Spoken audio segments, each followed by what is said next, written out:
Bimbingan dan Konseling, Fakultas Ilmu Pendidikan Universitas Negeri Makassar.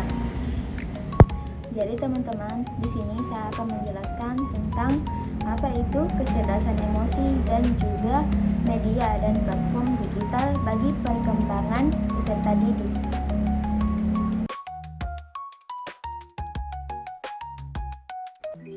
Dalam kehidupan sehari-hari, emosi memegang peranan penting dalam membentuk perilaku, pola pikir, dan kualitas interaksi manusia. Emosi yang tidak dikelola dengan baik dapat menimbulkan permasalahan seperti konflik interpersonal, stres, hingga gangguan psikologis. Oleh karena itu, kecerdasan emosi menjadi salah satu aspek fundamental yang perlu dikembangkan oleh setiap individu. Menurut Goleman 1995, kecerdasan emosi adalah kemampuan seseorang dalam mengenali, mengendalikan, dan mengekspresikan emosi dengan tepat, serta memahami emosi orang lain sebagai dasar membangun hubungan sosial yang sehat. Kecerdasan emosi juga bukan hanya sekedar kemampuan untuk mengendalikan perasaan, melainkan mencakup kesadaran diri, pengendalian diri, motivasi, empati, dan keterampilan sosial yang semuanya memiliki peran penting dalam membentuk pribadi yang seimbang dan adaptif. Kecerdasan emosi tidak hanya mendukung kesejahteraan psikologis seseorang, tetapi juga berperan besar dalam keberhasilan akademik, profesional, serta dalam menjalin hubungan sosial yang harmonis. Dengan demikian, kecerdasan emosi dapat dikatakan sebagai salah satu faktor penentu kualitas hidup individu dalam berbagai aspek kehidupan. Baik, selanjutnya saya akan memberikan penjelasan tentang komponen-komponen kecerdasan emosi. Yang pertama itu adalah pengendalian diri. Jadi, pengendalian diri itu adalah kemampuan untuk mengelola emosi negatif seperti marah, cemas, atau kecewa, serta kemampuan untuk menahan dorongan sesaat agar tidak berdampak buruk bagi diri sendiri maupun orang lain. Individu yang mampu mengendalikan diri cenderung lebih stabil dalam menghadapi konflik dan lebih fleksibel dalam beradaptasi dengan perubahan. Menurut Pratiwi 2021, mahasiswa yang memiliki pengendalian diri yang baik lebih mampu menyelesaikan masalah tanpa harus terjebak pada perilaku impulsif. Yang kedua itu merupakan motivasi. Motivasi merupakan bagian integral dari kecerdasan emosi.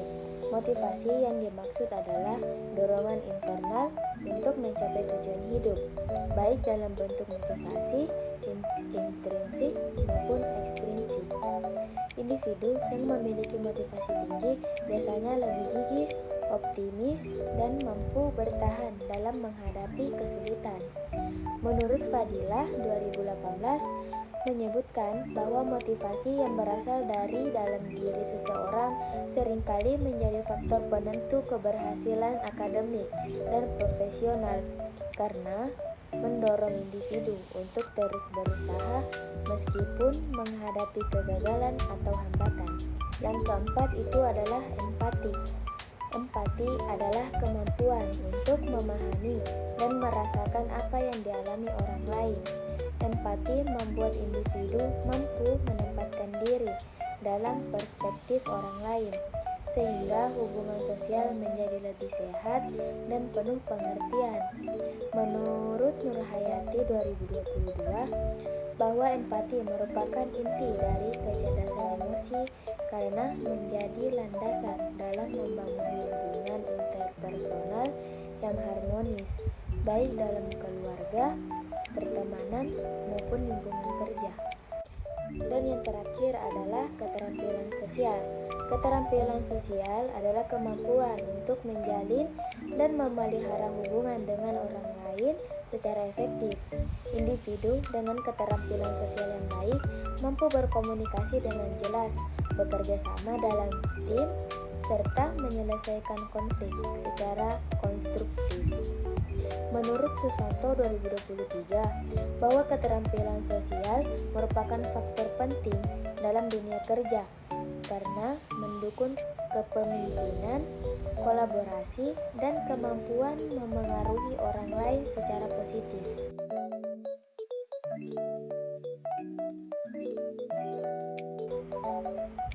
Menurut Suciati 2018, pembelajaran digital merupakan suatu alat yang berfungsi untuk mengaktifkan siswa dalam mengembangkan keterampilan yang relevan dengan perkembangan zaman.